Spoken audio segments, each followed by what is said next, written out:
大家好，我是来自美国食品药品管理局仿制药办公室的贾文雷，非常感谢同协议组委会邀请，有幸参加同协议论坛。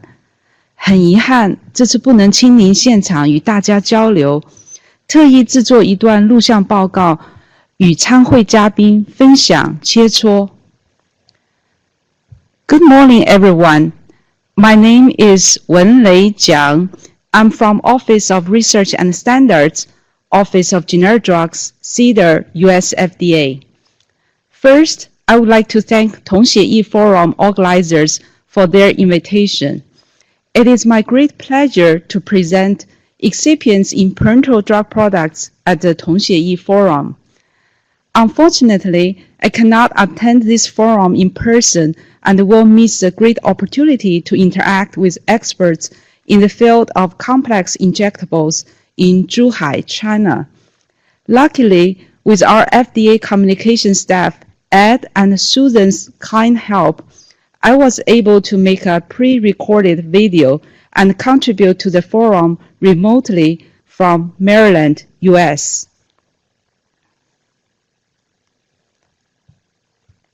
In my presentation today, I will first give a brief introduction about parenteral drug product and excipients as well as their unique aspects. Then I will present general considerations for parenteral excipient selection in drug product development. Since this forum is about complex injectables, I will focus my discussion on excipients used in complex parenteral drug products. In addition, challenges of excipient selection in generic complex parenteral product development, corresponding regulatory considerations, and research opportunities will be discussed.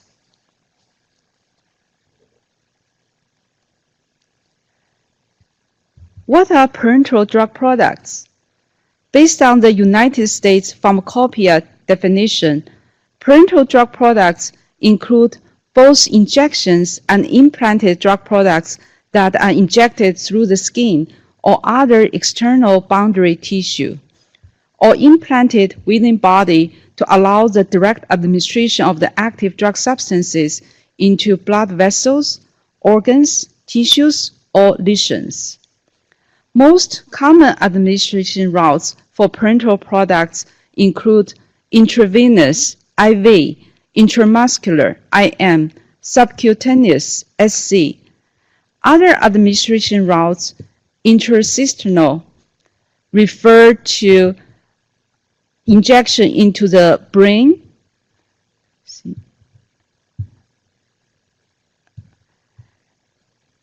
intra-articular means into a joint.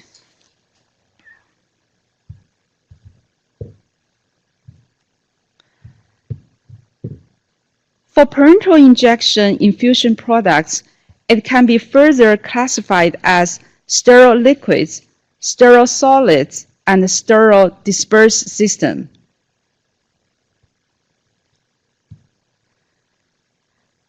Sterile liquids are solutions. Sterile solids will be used after reconstitution with diluent.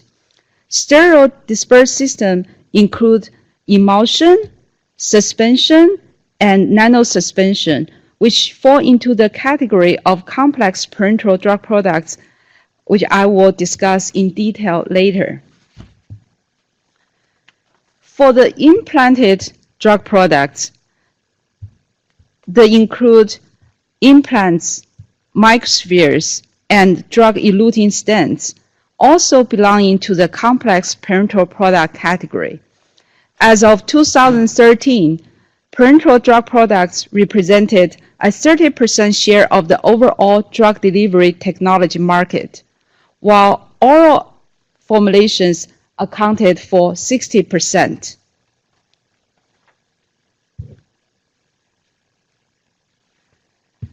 The parenteral drug delivery bypasses natural defense barriers.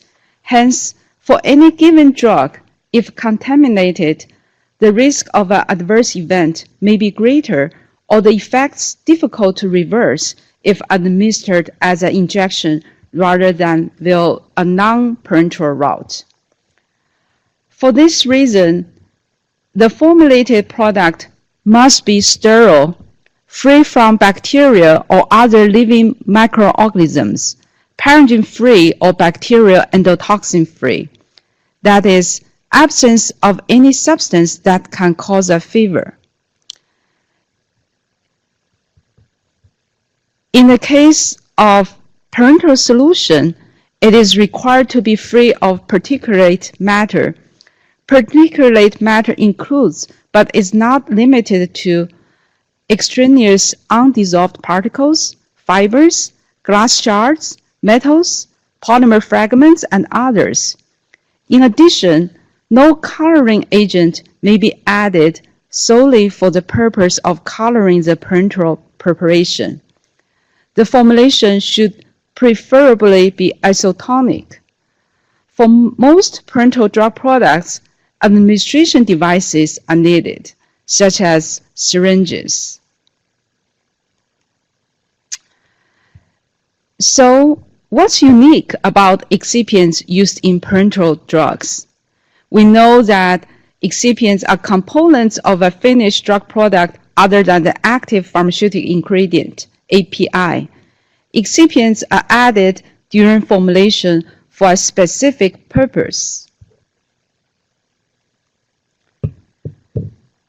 Globally, parenteral excipients account for 8% of the overall excipient market, while the solid oral excipients have over 50% of the market.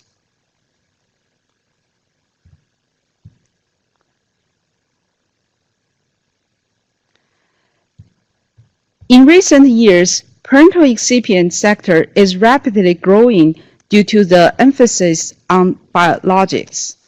For parenteral excipients, it is usually of high quality purity grades, should have low endotoxin level, can withstand terminal sterilization or aseptic processing. Because of these additional requirements and also relatively lower volume, the parenteral excipient often has higher cost and limited manufacturer base. In addition, generally recognized as safe excipient, also called GRAS, is often deemed safe for oral administration, but not necessarily deemed safe for use in parenteral products.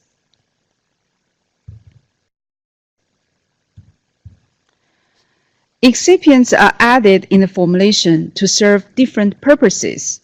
In parenteral formulations, one of the most important excipient category is solvent or co-solvent, accounting for the highest percentage in the formulation. To improve solubility, solubilizer such as surfactant or complex agent was added. In the case of suspension, suspending and sickling agents can be added to improve suspension stability and viscosity. In addition, drug solution suspension is often susceptible to faster degradation or stability issue than the solid dosage form. Antioxidants or chelating agents are added to slow down the oxidation. Buffers were used to reach the optimum pH range to balance drug stability and physiological compatibility. Preservatives are added to inhibit microbial growth for multi-use parenteral vials. For freeze-dried formulations, bulking agents are often added to provide an adequate structure to the lyophilized cake. With proper excipient selection, excipients can improve drug solubility and stability, help achieve sustained release or targeted release function, minimize injection infusion site irritability, and has optimal manufacturability.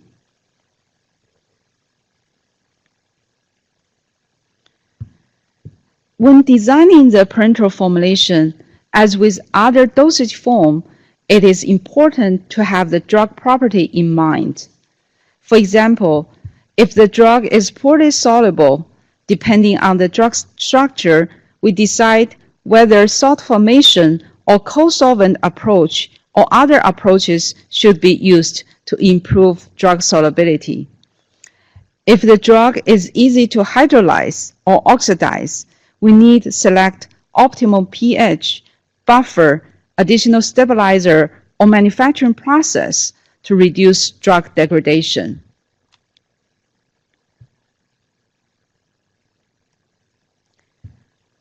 When selecting parenteral excipients, it is also important to have the manufacturing process in mind. For most parenteral solution formulation, the manufacturing process is relatively straightforward. We can just dissolve the drug, mix the drug, filter the solution, and fill the drug solution into the vial. The drug and excipients are in solution state to be in contact with the process equipment. We need to pay attention to process equipment compatibility, not only for the active drug, but also the excipient. For example, preservatives tend to absorb on the rubber tubes or filters, and the intended antimicrobial function may be reduced. We need to consider whether overloading of the preservative is needed in the formulation. Lyophilized drug products involve complicated freeze and drying process. Usually, bulking agents are needed to achieve desired cake structure. In addition, buffers used in the lyophilized drug products should be carefully selected. For example, acetates are good buffers at low pH, but they are not generally used for lyophilization because of potential sublimation of acetates. Several preservatives, such as benzyl alcohol and phenol, can volatilize easily, therefore should not be used for lyophilized dosage form. Buffers have maximum buffer capacities near their pKa.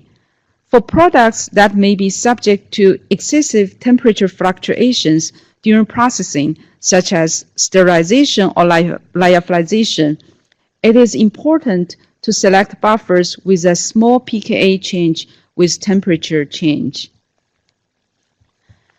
When selecting parenteral excipients, it is critical to have the product safety and the potential excipient toxicity and the biocompatibility in mind. For example, certain solvents may have higher hemolytic potential. Hemolysis is the destruction of red blood cells, which leads to the release of hemoglobin from within the red blood cells into the blood plasma.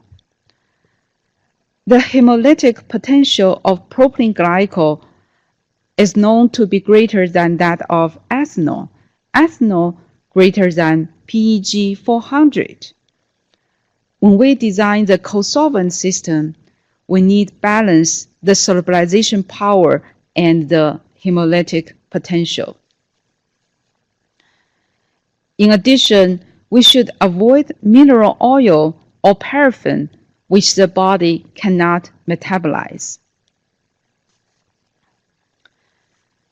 We need caution excipient tolerability in special population administration route. For example, preservatives should not be used for injections in contact with brain tissues or cerebrospinal fluid, CSF. For drugs that may come in contact with CSF upon administration, if the injection solution has higher density than that of CSF, the injected solution will settle and affect spinal nerves at the end of the spinal cord. Therefore, attention to product-specific gravity should be noted. We also know that benzyl alcohol is contraindicated in children under the age of 2.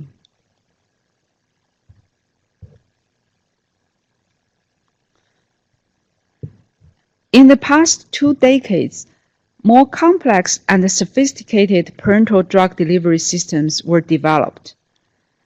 Emulsions, liposomes, nanosuspensions, in situ foaming gels, drug-eluting stents, implants, and microspheres were developed to improve drug bioavailability, achieve targeted or sustained release. For most of these complex parenteral drug products, not only its formulation composition, but its higher order structure will impact product safety and efficacy.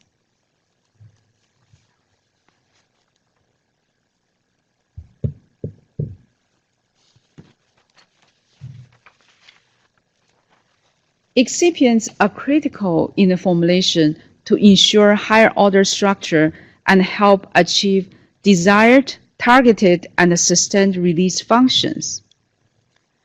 Most of these excipients are natural products, including naturally occurring polymers and derivatives, synthetic polymers, or modifications of natural products or polymers.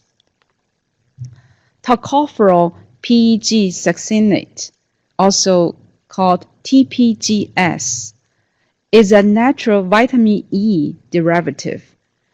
It was first developed as a water-soluble form of vitamin E, but later was found having solubilizing, stabilizing, emulsifying, permeation, and absorption enhancement effects. In 1999, the first drug product using TPGS, Ageneris, was approved by FDA. After that, TPGS has been explored increasingly in pharmaceutical development studies. Another example is sulfobutyl ether beta-cyclodextrin. It is derived from beta-cyclodextrin.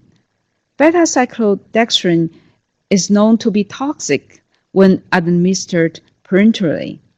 However, studies have shown that sulfobutyl ethers of beta-cyclodextrin is well tolerated at high doses when administered via intravenous bolus injection orally or by inhalation. Sulfobutyl ether beta-cyclodextrin is now included in IV and IM injectable products currently approved and marketed in the US and Europe.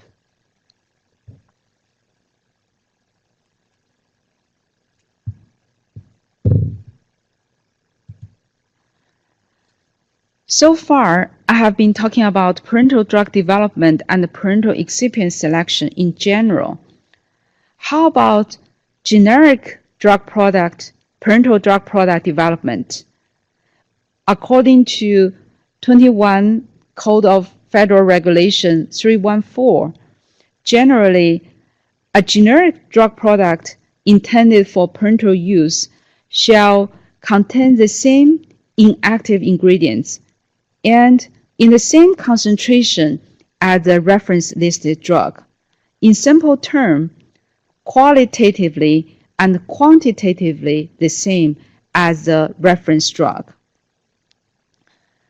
The generic product may differ from the reference drug in preservative, buffer, or antioxidant, provided that the applicant identifies and characterizes the differences and provides information demonstrating that the differences do not affect the safety or efficacy of the proposed drug product.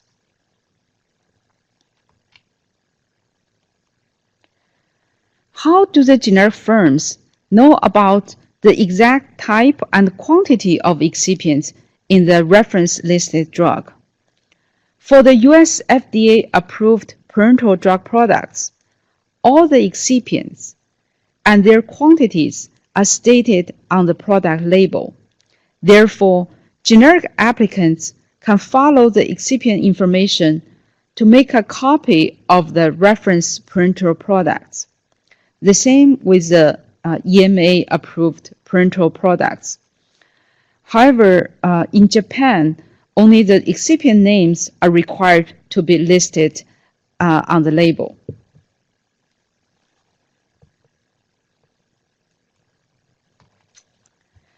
It sounds very straightforward to make generic copies of parenteral drug products.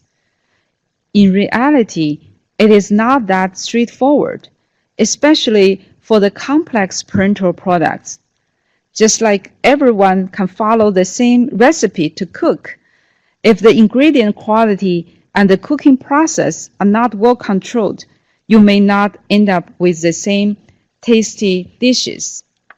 There are many challenges to develop complex generic parenteral products. One of the challenges is related to excipients. That is difficult to define qualitative sameness of complex parenteral excipients. Most complex parenteral products involve complex parenteral excipients, which are mixtures or polymeric in nature. Excipients can be from different origins and contain concomitant production-related components of all processing aids. In addition, polymer degradation in the product may increase the difficulty of determining the molecular weight of the starting polymer material. There are lot-to-lot excipient variability, source-to-source excipient variability.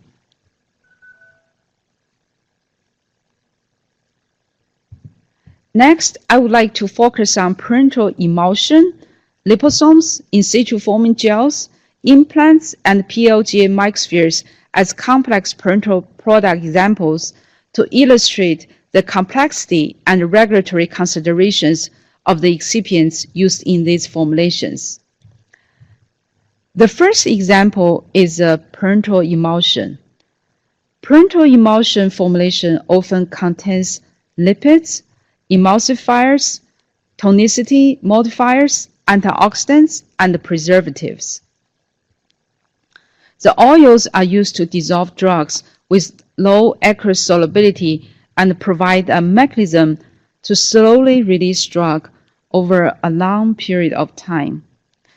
Deterioration of fixed oils, which leads to rancidity and production of free fatty acids, must be avoided in injectable products.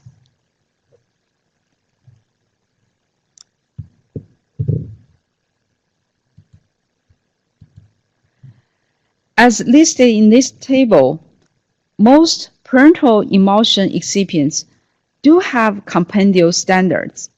However, most of these excipients are mixtures or from natural origin. Sometimes it mentions in USP it may contain suitable antioxidants, but not specify which antioxidants are used. This adds difficulty for the generic firms to produce the exact same formulation as a reference drug.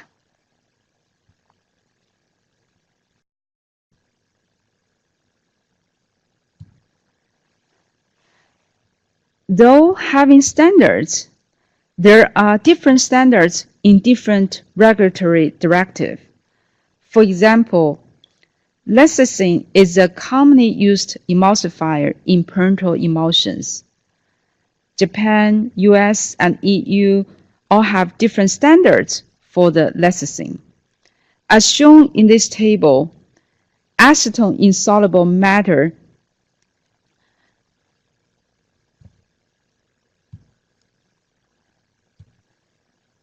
NF31 states no less than 50%, whereas CP 2010 states no less than 90%. For generic applicants who may purchase excipients from different regions, these excipient differences may impact final product quality.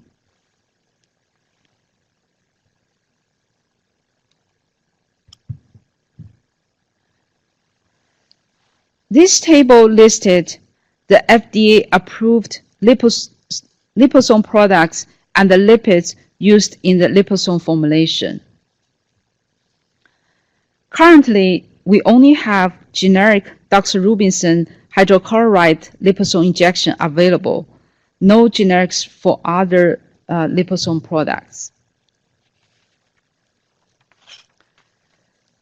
Lipids are critical excipients in the liposome formulation, which will impact drug loading, circulation, and targeting. Commonly used lipids in the liposome formulation include cholesterol, HSPC, DSPC, and others.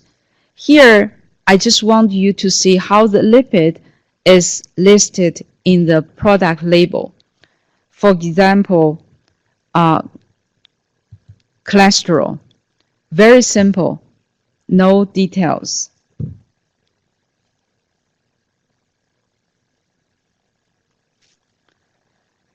For all the lipids used in the liposome formulation, only cholesterol has a NF monograph.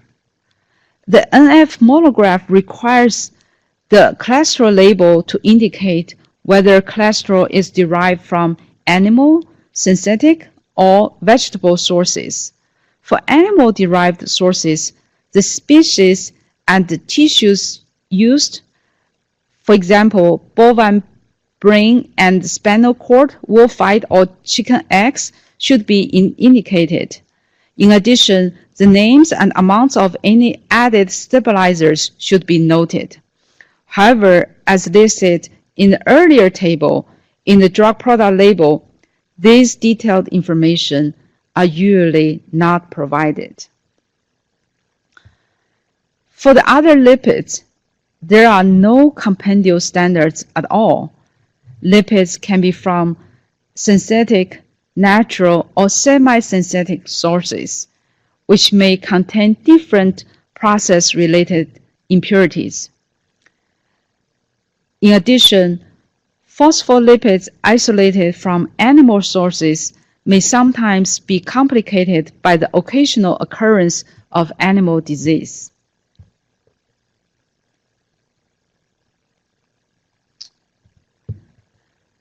The quality of lipid can affect the quality and performance of the liposomal drug product. Therefore, for lipids used in the generic liposome formulation, we ask the generic firm to use the same origin of lipid as that of a reference drug. The level of details provided in the submission should be comparable to that for a drug substance. If the lipid is a well-defined synthetic or semi-synthetic lipid, proof of structure, including fatty acid composition and positional specificity, should be provided. In addition, complete description of the synthetic process and purification procedures, specifications for starting materials, raw materials, and control for critical steps and intermediates should be provided. For naturally sourced lipid mixtures, lipid composition as a range of percentages for each lipid and its fatty acid composition should be provided. In addition, biologic source, country of origin for animal-sourced materials, extraction and purification procedures should be submitted for review. For more information related to control of lipids in the liposome formulation, such as lipid specification and stability of lipid components, please refer to FDA guidance with the link below.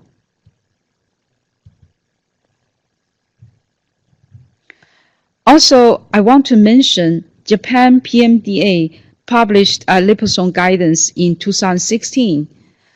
In that guidance, it is also suggested that liposome components should be evaluated and controlled to a greater extent than general excipients to ensure their intended properties.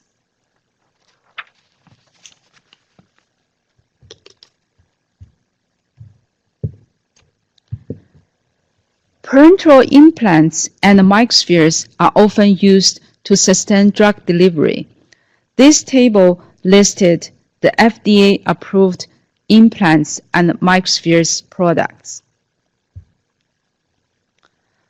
The recently approved buprenorphine implants used the non-biodegradable polymer EVA. The majority of the products used the biodegradable PLGA polymer to sustain drug release up to months, owing to the biodegradability and the biocompatibility of PLGA.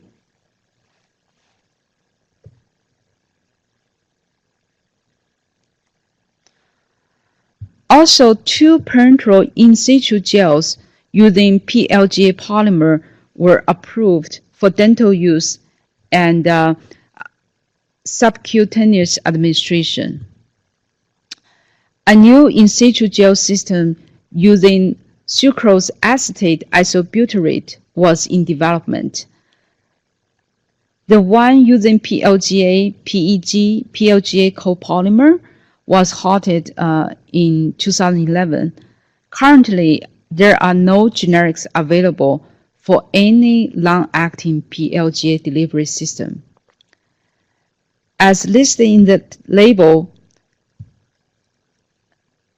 the molecular weight of the polymer used in the formulation was not mentioned. Sometimes the lactide to glycolide ratio was not listed either. Lack of this information adds challenges to develop generic formulation.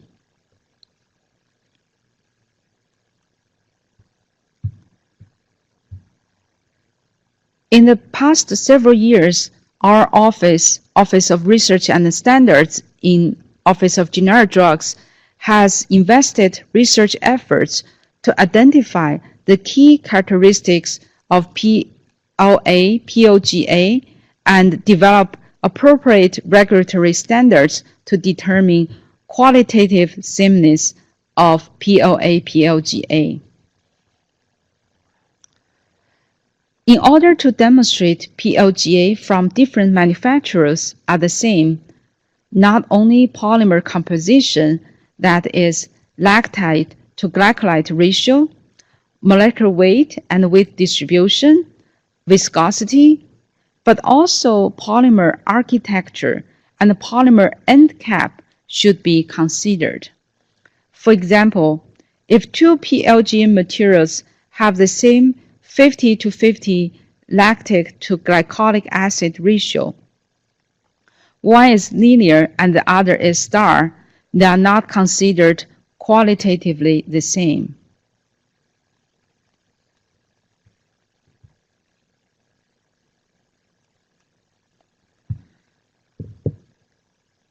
Besides PLGA polymer characterization work, some ongoing research FDA-funded include characterization of cholesterol and other lipid excipients from different sources, lots, and manufacturers. Investigation on the impact of different cholesterol phospholipids on liposome formation and stability was ongoing, and we also actively work with different regulatory agencies to harmonize standards for complex parenteral excipients.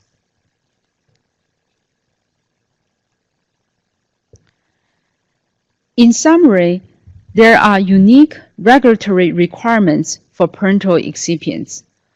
For parenteral drug development, we need to consider drug property, safety, and manufacturing process for parenteral excipient selection. More complex excipients are used in complex parenteral drug products to achieve targeted and sustained release function. There are some unique challenges to develop generic complex parenteral drug products. For example, demonstrating the qualitative sameness of the complex parenteral excipients. These challenges bring research opportunities to characterize complex excipient and investigate the impact of excipient on product quality and performance.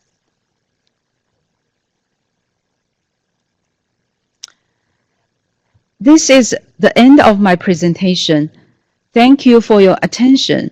If you have any question, please direct to 同写意 Forum contact email. Hope you enjoy the rest of the forum and happy networking.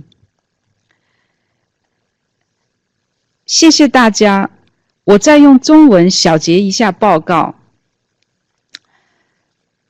肠外制剂辅料有一些特殊的要求，对肠外制剂的研发、肠外制剂辅料的选择，我们需要考虑药物本身的性质、药品的安全性以及生产工艺。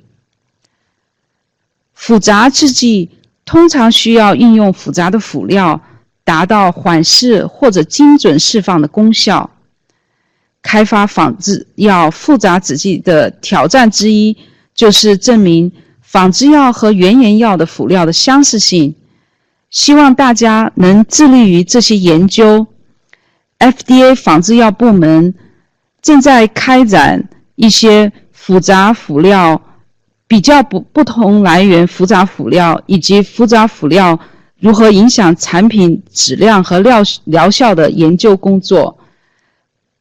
谢谢大家，希望同写意越办越好。